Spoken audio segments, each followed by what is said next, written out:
I un cas similar tenim amb els treballadors de Movistar, que avui estan liderant, crec, una de les vagues pioneres i una de les vagues que mereix tot el nostre suport.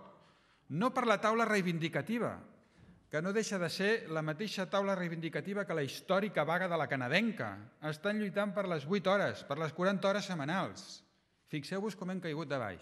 Sinó per qui ho fa.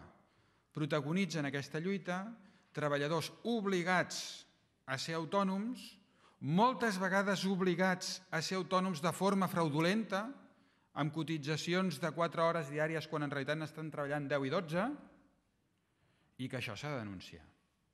I que les administracions no podem romandre passives sobre això. És per això que nosaltres, abans de les eleccions municipals, vam subscriure el compromís de les escales i és per això que avui l'introduïm com una esmena en aquest text i li agraeixo, senyora Capdevila, que s'hagi vingut a transaccionar-lo.